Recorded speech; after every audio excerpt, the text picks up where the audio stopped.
नमस्कार, मैं हूं सुधीर दीक्षित और आप देख रहे हैं न्यूज़ 18 मध्य प्रदेश छत्तीसगढ़। एक कथावाचक, एक मोटिवेशनल स्पीकर और लाखों करोड़ों युवाओं के लिए मार्गदर्शक जया किशोरी जी आज हमारे साथ मौजूद है।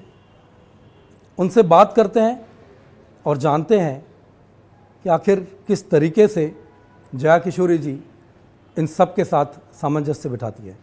जया जी, बहुत बहुत स्वागत है आपका। धन्यवाद, बहुत बहुत धन्यवाद।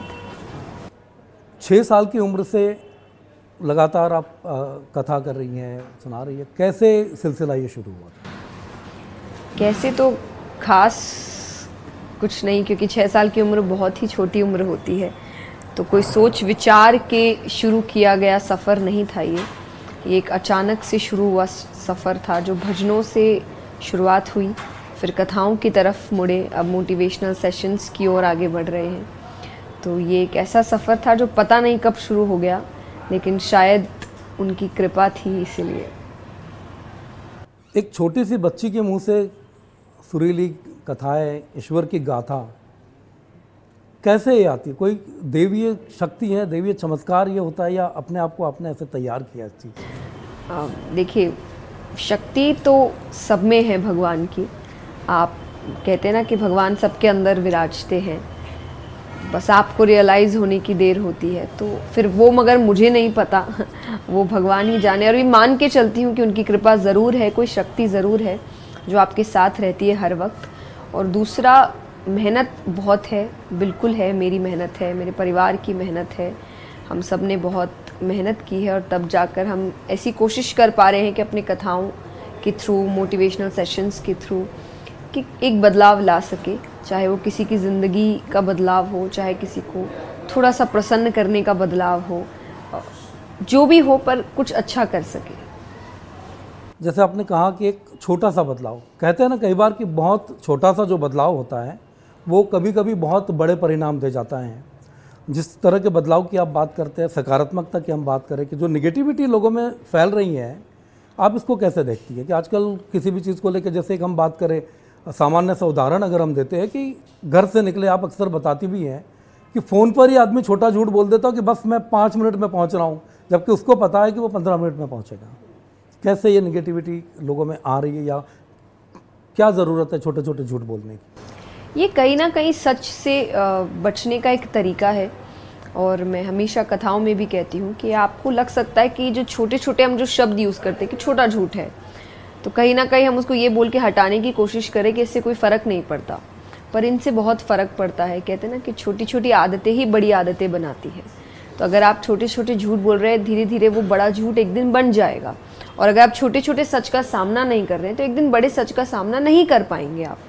तो ये कहीं ना कहीं सच्चाई से बचने का तरीका है।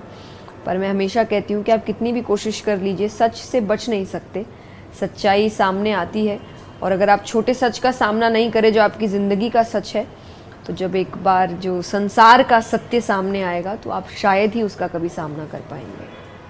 जैसे कहा भी जाता है कि एक बार आप जब सच बोलते हैं तो आपको सच याद नहीं रखना पड़ता, और अगर आप झूठ बोलते हैं तो आपको याद रखना पड़ता है, क्योंकि कहते भी है कि एक झूठ छुपाने के लिए आप 100 झूठ बोलते हैं, जो चीज़ें चलती हैं।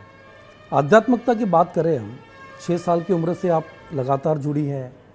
इतनी कम उम्र में इतना नाम, इतनी प्रसिद्धि, शोहरत, सारी चीज़ें हैं। कैसे आप इसको हैंडल करते हैं, कैसे सामंजस्य बिठाते हैं इसके साथ? ये कहीं ना कहीं एक इमोशन की बात है, क्योंकि अगर आप सच में आध्यात्मिकता की बात कर रहे हैं, कहा जाता है ना, प्रैक्टिस व्हाट यू प्रीच, कि आप जो बोल रहे हैं उसको अपने जीवन में लागू भी करिए। तो जब आप शास्त्रों की बात करते हैं, ग्रंथों की बात करते हैं, अगर गीता जी का भी एक छोटा सा पार्ट लिया जाए, तो उसमें भगवान ने अर्जुन से यही कहा है कि तुम कोई होते नहीं हो करने वाले, हम हैं करवाने वाले। तो और कर्म भी, कहीं जब कर्म योग की बात आती है, तो यही है कि जो मैं जाना चाहिए। तो अगर आप ये मान के चल रहे हैं कि हम जो भी कर रहे हैं असल में हम नहीं हैं, वो बैठा करवा रहा है, और उसकी शक्ति है, इस वजह से आप कर पा रहे हैं। जिस दिन वो हट गई तो शायद मैं ही रहूँगी, आवाज़ भी यही रहेगी, दिमाग भी यही रहेगा, पर जो काम आज कर रहे हैं वो काम नहीं कर पाएंगे। तो ये जब सोच आप लेकर चलते हैं तो अपने आप चाहे प्रसिद्धि है, चाहे यश है, चाहे फेम है, सब कुछ है, आप हैंडल कर लेते हैं, क्योंकि ये चीज़ें आपको हावी नहीं होने देगी, क्योंकि आपके अंदर वो है ही नहीं दिमाग में कि मैं सब कुछ कर रही हूँ। मैं नहीं कर रही हूँ, करने वाला वो है, मुझे एक इंस्ट्रूमेंट बनाया गया है, तो बस उसका काम अच्छे से करना है। मैं की आप बात करते हैं, मैं कई बार लोगों पर होता है कि छोटी छोटी चीज़ें हासिल करते हैं, मैं बहुत हावी हो जाता है लोगों पर। एक शक्ति की आपने बात की, जब कोई विचार आप करते हैं, कुछ सोचने बैठते हैं, या जैसे आपने कहा कि हम प्रीच करते हैं चीज़ों को, तो कुछ सोच के करते हैं या कोई ऐसी शक्ति मिलती है जिससे कि आता है कि हाँ ये चीज़ मुझे करनी है? कैसे आपके पास ये ख्याल कैसे आते हैं, विचार कैसे आते हैं? ये दोनों ही तरफा है। सोचते भी बिल्कुल है कि जब कथाओं में चिंतन की बात होती है तो चिंतन यही है कि आपका रोज़ाना एक टाइम, पर्टिकुलर टाइम दिन का होना चाहिए जब आप खुद के बारे में सोच रहे हैं कि आप क्या कर रहे हैं, आपको क्या और नया करना चाहिए, किस चीज़ों की और ज़रूरत है। तो ये एक चिंतन है, और हर व्यक्ति को जो बदलाव लाने की कोशिश कर रहे हैं उनको अपने जीवन में ये एक टाइम पीरियड रखना चाहिए दिन का, तो वो भी करते हैं। और इसी वजह से शायद भजनों से कथा से मोटिवेशन की तरफ बढ़े हैं, क्योंकि लगा है कि ये हो गया, अब नया क्या, अब और क्या करें। तो ये भी एक पार्ट है। दूसरा पार्ट है कि जो आपने कहा शक्ति है, तो वही है कि वो पता नहीं पर ज़रूर है। आप जैसा मैंने कहा कि अगर वो नहीं होगी तो मैं ही हूँ, मैं पहले भी मैं ही थी, यही काम कर रहे थे, पर वो जब बदलाव दिखता है तो आपको भी समझ आता है कि अब यहाँ से कृपानी शुरू हो गई है, इसीलिए वो लोगों को भी दिख रहा है। या शायद मान लीजिए आपने मुझे, आपको भी दिख रहा है, बात मैं पहले भी कर रही थी, लेकिन आपकी नज़र अगर पड़ी है या किसी को बात अच्छी लगी है, तो मैं ऐसा मानती हूँ कि उसने अब वो शक्ति दे दी है। शायद वो लाइव टेलीकास्ट उन्होंने पहले किया है, तब जाके हम ये टेलीकास्ट कर पा रहे हैं। ज़रूर। ये तो कहा जाता है कि आप जिस दिन जन्म लेते हैं उसी दिन आपकी किताब लिख दी जाती है, आपकी कुंडली लिख दी जाती है, पोथी लिख दी जाती है कि आप जीवन में क्या करेंगे और कैसे करेंगे। आध्यात्मिकता की हम बात करते हैं, मौजूदा दौर में आपके लिए आध्यात्मिकता क्या है और कैसे आप देखते हैं आध्यात्मिकता को? एक व्यक्ति के जीवन में कितनी महत्वपूर्ण है आध्यात्मिक होना उसके लिए? आध्यात्मिकता एक तो एक बहुत बड़ा सेक्टर है। आप जितना डूबते जाए आप उतने ऊंचाइयों पर पहुंचते हैं। पर अगर बहुत साधारण शब्दों में कहें तो 2-3 चीज़ें हैं जो आपको आध्यात्मिकता की ओर लेकर जाती है, और वो कहीं ना कहीं आपका उद्देश्य है कि आप किस इंटेंशन के साथ काम कर रहे हैं, और आप एक लार्जर स्केल पर सोच रख रहे हैं अपना। जब व्यक्ति आध्यात्मिक होता है तो वो हमेशा हर काम से पहले ये सोचता है कि इससे भला कैसा होगा। जैसे मैं हमेशा कहती हूँ कि एक डॉक्टर अगर अपना काम अच्छे से कर रहे हैं, उनकी पहली सोच या पहला उद्देश्य है कि उनकी जो पेशेंट है वो उनकी सेवा कर सके, उनका काम अच्छे से कर सके, उनको आराम दिला सके, और फिर वो अपने बारे में भी सोच रहे हैं। ये डॉक्टर स्पिरिचुअल है। अगर एक टीचर जब बच्चों को पढ़ा रहे हो तो उनका पहला उद्देश्य है कि वो शिक्षा देना चाहते हैं, वो चाहते हैं कि हर व्यक्ति शिक्षित हो, अच्छे विचारों के साथ हो। ये टीचर स्पिरिचुअल है। तो कहीं ना कहीं स्पिरिचुअलिटी एक लार्जर सोच को लेकर चलने की बात है, एक अच्छे उद्देश्य के साथ। और जो भगवान है, जिसको आप चाहे डिवाइन पावर कहिए, एक शक्ति कहिए, कृष्ण कहिए, राम कहिए, जिनका भी आप सोच लेकर चल रहे हैं, उस शक्ति को अपने साथ लेकर चलना कि मेरे से एक बड़ी शक्ति है जो मेरे लिए और सबके लिए काम कर रही है। इस शक्ति में जो आध्यात्मिकता की हम बात करते हैं कि एक आध्यात्मिक, मान लीजिए एक व्यक्ति की हम बात करें कि कोई व्यक्ति कैसे आध्यात्मिक होता है, वो आचरण से अपने आध्यात्मिक होता है, या फिर उसके आसपास का जो परिवेश होता है वो उसको आध्यात्मिक करता है, या फिर उसको आध्यात्मिक बनाया जा सकता है? आपके विचार में क्या लगता है, कैसे वो एक व्यक्ति का आध्यात्मिकता का आप कैसे परिचय कर सकते हैं? पहला तो हर व्यक्ति आध्यात्मिक होता है पर वो रियलाइज नहीं करता है, तो उसके कई टेक्निक्स हो सकते हैं। तो उसमें से एक आपका एनवायरनमेंट भी है। अगर मैं अपनी आध्यात्मिकता की बात करूं तो मैं अपने जो मेरा वातावरण रहा उसको मैं श्रेय देना चाहूँगी कि उसकी वजह से मैं आध्यात्मिकता से जुड़ी, मेरा एक झुकाव हुआ, एक रुचि पैदा हुई कि ये बहुत अच्छी चीज़ है, बहुत अच्छी बातें बताई जा रही है। जब आप शास्त्रों की बात करते हैं तो गीता जी के थ्रू भी यही बताया गया है, और आपके सारे शास्त्र के आध्यात्मिकता के लिए आप शास्त्र पढ़िए, आप गुरु बनाए, उनसे शास्त्रों को समझे, स्क्रिप्चर्स पढ़े, उसमें आपको आध्यात्मिकता के बारे में सब बताया गया है, जीवन कैसे जीना है बताया गया है, हर रूप से आप कैसे स्वस्थ रह सकते हैं, चाहे वो भावनात्मक रूप है या शारीरिक रूप है या मानसिक रूप है, आपको कैसे स्वस्थ रहना है बताया गया है।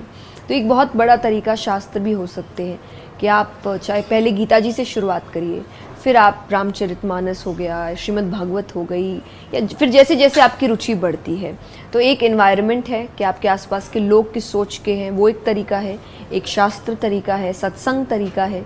सत्संग भी एक बहुत बड़ा रोल प्ले करता है दिमागी तौर पर आपको बैलेंस्ड फील कराने के लिए, और ये साइंटिफिकली प्रूवन है कि जो आपके मंत्र है वो आपके दिमाग को काम करते हैं, आपके स्ट्रेस को रिलीज़ करते हैं। तो सत्संग भी एक तरीका है, मेडिटेशन एक तरीका है। तो तरीके बहुत है, चूज़ आप करिए कि आप, और जैसा मैंने कहा आप आध्यात्मिक हैं। मान लीजिए कि कोई मूर्ति है सोने की, पर उस पर धूल बैठ गई है, इसलिए वो चमक नहीं रही या सोना दिख नहीं रहा, तो आप ये मत समझिए कि सोना है नहीं, आपको बस वो धूल हटाने की ज़रूरत है, वापस से वो चमकने लग जाएगी।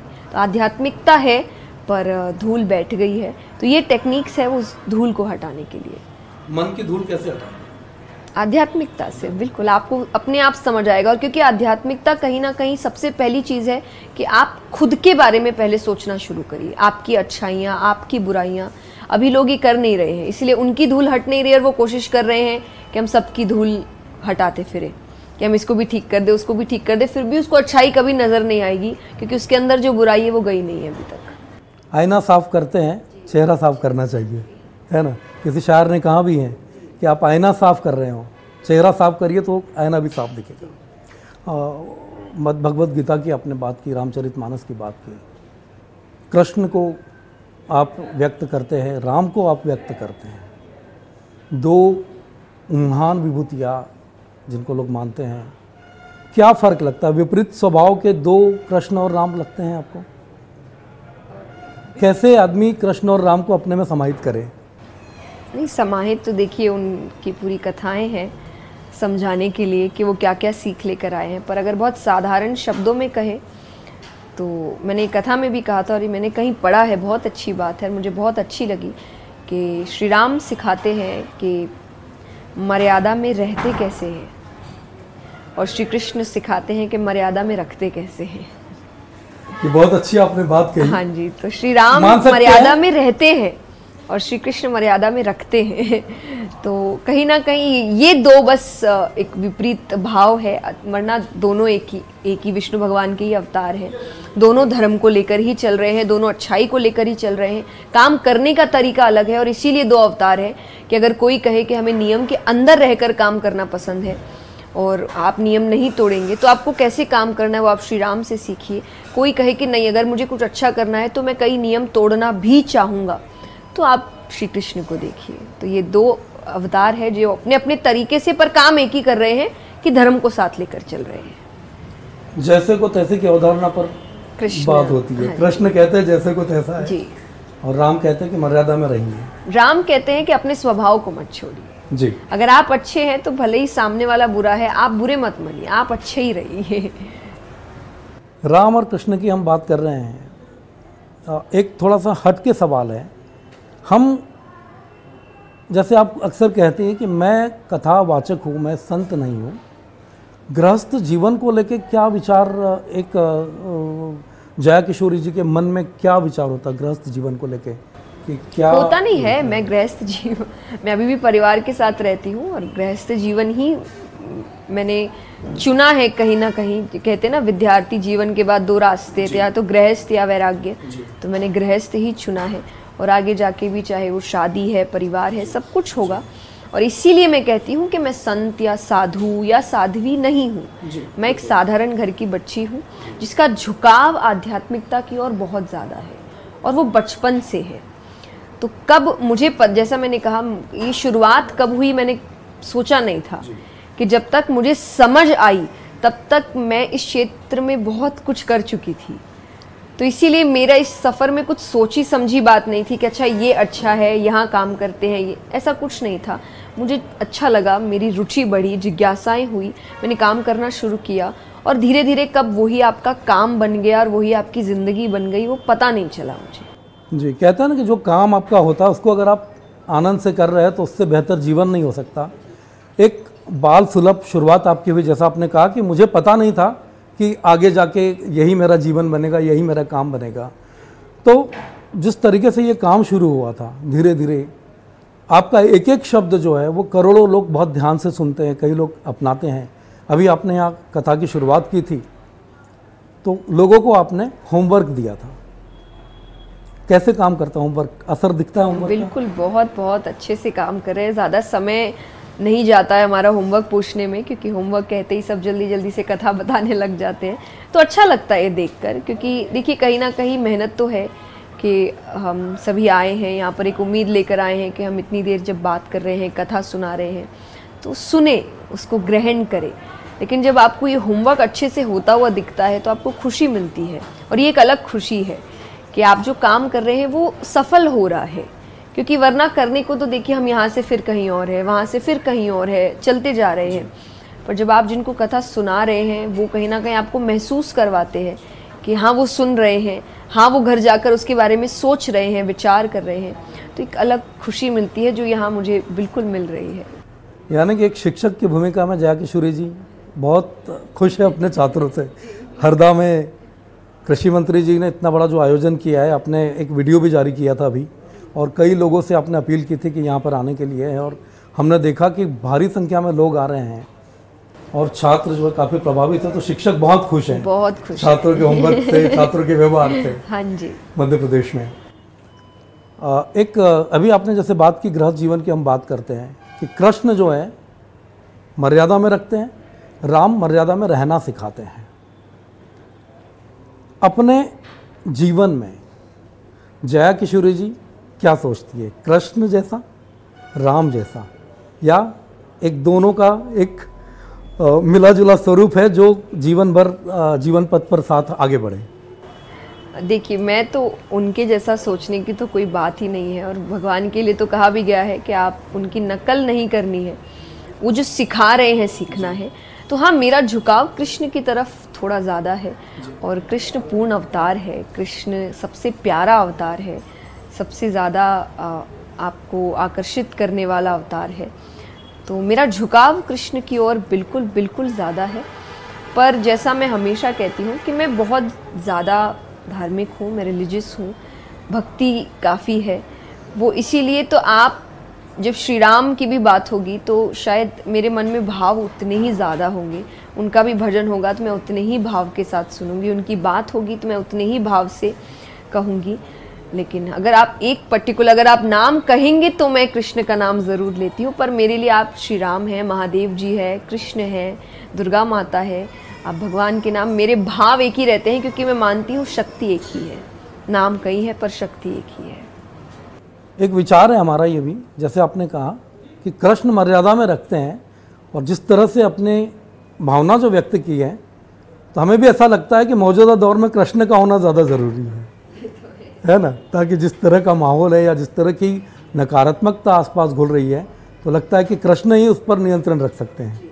तो निश्चित तौर पर कि करते हो तुम कन्हैया, मेरा नाम हो रहा है जी। एक और सवाल है छोटा सा बहुत, जिसका जवाब बहुत संक्षेप में हम जानना चाहेंगे कि जया किशोरी जी छोटी उम्र में इतनी शोहरत, इतना नाम, लोग बातों को मानते हैं, सारी चीज़ों का है। एक पहलू यह है कि जया किशोरी जी दान पुण्य और मदद में भी बहुत आगे हैं, तो कैसे आप उन चीज़ों को करती हैं?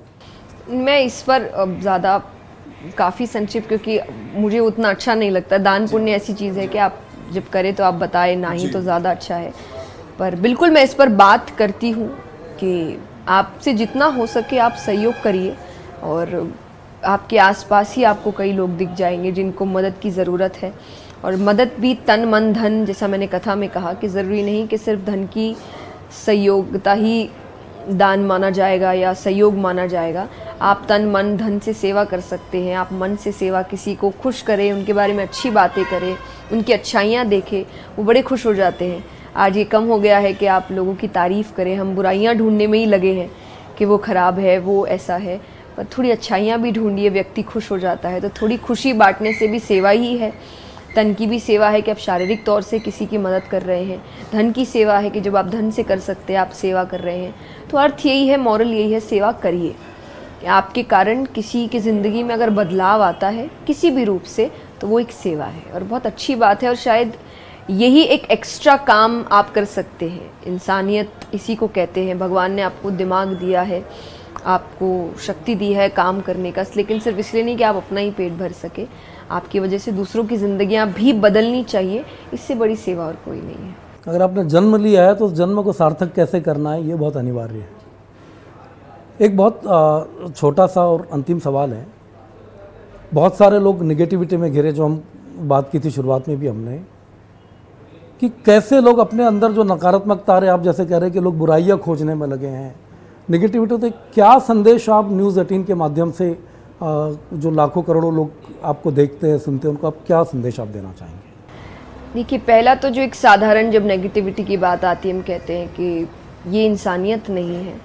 इंसान का काम है अच्छी चीज़ें करना, अच्छे विचार रखना, अच्छा बदलाव लाना। और अगर आप सकारात्मकता की और नकारात्मकता की ओर बढ़ते जा रहे हैं तो कहीं ना कहीं भगवान ने आपको जो काम दिया है आप उससे विपरीत हो रहे हैं। तो ये तो पहला ही पॉइंट है कि हम गलत जा रहे हैं। दूसरा, अगर रियल में आपको है कि नहीं, मैं आजकल क्योंकि शब्द है ना कि मेरी पारखी नज़र है, और हम क्रिटिसिज्म एक अच्छी बात होती है, बिल्कुल होती है, तो थोड़ा अपने ऊपर करके देखिए।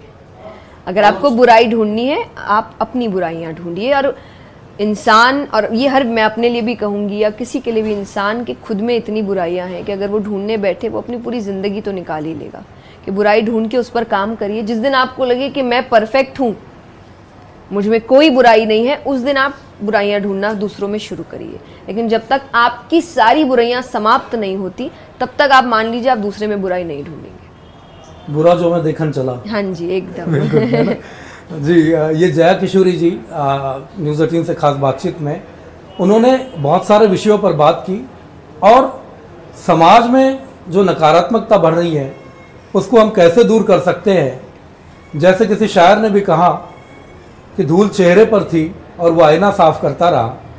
तो जया किशोरी जी यही कहना चाहती है कि हर व्यक्ति अगर अपने मन के अंदर झांके तो उसे दुनिया के सर्वोच्च सुख प्राप्त हो सकता है। हमसे बात करने के लिए बहुत बहुत धन्यवाद। बहुत नमस्कार। धन्यवाद।